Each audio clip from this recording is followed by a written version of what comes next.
Hey, what's going on, guys? All right, in the next very short video clips, this is a video of Khan, the German Shepherd. Some of you may have seen him. If you haven't, go back to when he was here for training last year. It's very interesting. He had a lot of issues with people and aggression and reactivity, but whatever, that's not what this is about.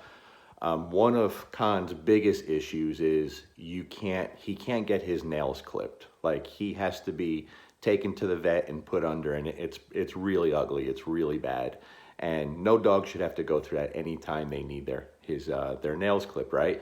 He's been like that since he's 8 weeks old. From the first time anyone touched his paws or tried to do anything, he would freak out and just go absolutely berserk, something he does not want to tolerate.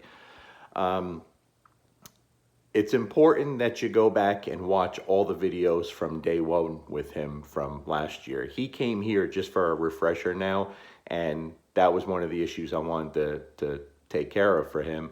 But I just started doing this yesterday, okay? Just yesterday. Of course, the first time I went to touch his paw, he did freak out even with me, but you have to understand something. I have a very strong relationship and bond with this dog. He trusts me and he respects me.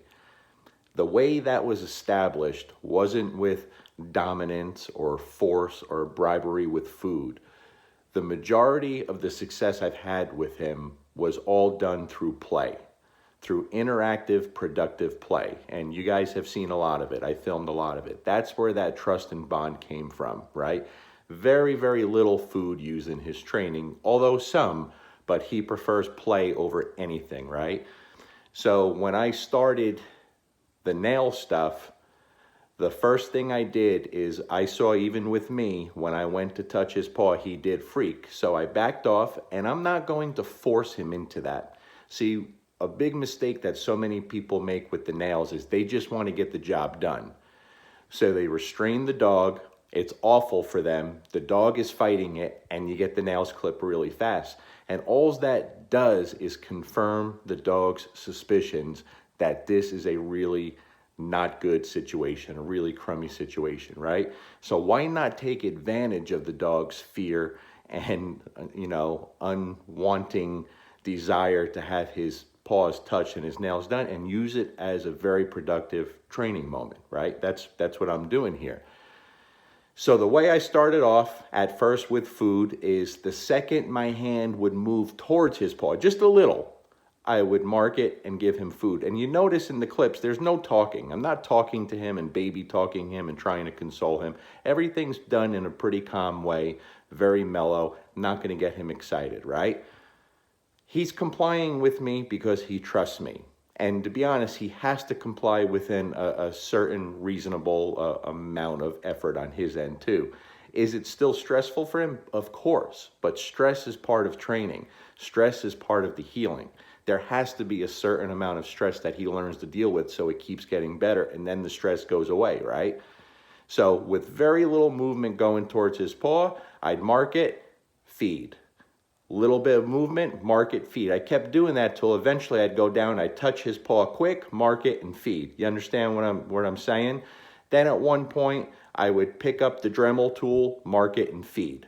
I just broke down trimming his nails into little small behaviors as if I was going to teach a complicated trick or a complicated behavior, okay?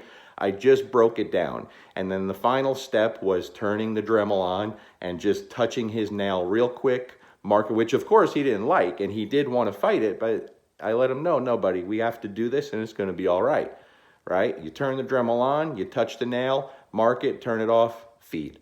That simple. I'm going to have to do a voiceover with it's not a good clip, but I have to do a voiceover because there's music playing in the background and I don't want to violate any copyright laws or whatever. Brooks and Dunn, Believe, my all-time favorite song, is playing in the background. So I'll just go ahead and do a voiceover. 2 short clips. The first clip is the second day. I think I did 2 sessions, maybe 3, the evening before. I just started in the evening the night before. 2 or 3 short sessions. This is the first session of the second day. And then the last clip is the first session of today, day 3. And so what you'll notice is I'm not trying to get his nails all done. That's not the goal here. The goal is to take my time, make it to where he can actually enjoy it and look forward to it eventually, and anyone will be able to clip his nails. And so I'm just going slow. I want the process of the training, not just to get his nails done. Because can I take him and restrain him and make him just comply and I could do all his nails at once? Absolutely. Absolutely. But it's going to be a horrible experience for him, just like it's always been, and then we're never going to fix the issue. Okay? So I use food, and also yesterday, his ultimate reward is the tug, right? So instead of using food, I'd mark it, take out the tug, let him tug on it, and we'd add some play in there. When we're done with each session, we go outside and we play. We play a good game of tug and a good game of fetch. And now you see the first time today that I sat down to do this, and I wasn't filming the first time, I don't think. I don't know. This is maybe the second time. He sat down and actually gave me his paw. That's huge. He lifted his paw up, and you'll see in the last clip too. I don't know if you can see when I reach my hand out, he lifts his paw up on his own and he gives me his paw. Go ahead, buddy, do what you got to do. That's what he's saying, right? It doesn't have to be a horrible experience. It's not the best 2 short videos put together, but just so people understand, you could fix this very quickly, very easily. Here you go. All right, so here's the second day. This is probably the third session, I think. So like I said earlier, the first session was just making small movements towards his paw and then marking and rewarding. And today, now I start adding the Dremel, and it's just about staying calm, not forcing the dog, not making a big deal about it, and I'm not in a rush to get the nails done. All right, I'm just taking my time. It's not a big deal. I just want him to realize that nothing bad's gonna really happen here, you know? And we go slow, and he's going to be a little stressed, and that's okay. He has to learn how to deal with that. Stress is part of life. And a lot of times dogs wind up like this because they never, ever learn how to deal with stress. And so it's my job to build him up and get over this. And he will. He's doing fantastic, you know. And this was, when I sent his owner this video, they couldn't believe it. They were in shock because he's never been able to do it. And so now here, day 3, this is the first session, maybe second session, I don't even remember. But here, I don't know if you could tell in the video, but he's much more relaxed. And when I go down to get his paw, he just gives me his paw. Like, here, do what you got to do, buddy, you know? And each time I do this, it's going to get easier for him. The goal is not for me to get his nails clipped. The goal is for anyone to be able to do his nails later on. And so I'm taking advantage of this process. Can I take him, restrain him, and just get the nails done? Yeah, but that's what's always done. That's not going to fix anything, you know? And I don't know, again, if you can see in the video, but at one point, he even goes down and stuffs his face in the treat bag that's on the ground. I didn't stop that. I allowed that. I allowed him to be pushy. I want him to be more confident.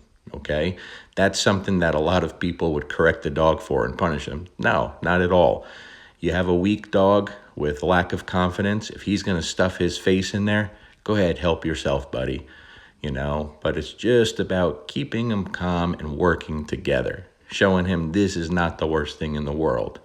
And as soon as we get done here, then we go outside and we do what he loves the most, and that's play tug and chase a tug. That's what he gets to look forward to, you know? So I make a big process out of this, and this doesn't only help here, it helps in the dog's overall life. And the majority of this was all accomplished through formal play, productive play, building the trust and relationship through play. Very little food was used in training with Krohn beforehand, and you guys can go back and watch the videos of everything I've done with him from the start, from the first moment he saw me where he wanted to go after me when he's with his owner, right until the current situation here. But this dog was labeled very, very wrong. He's a good boy.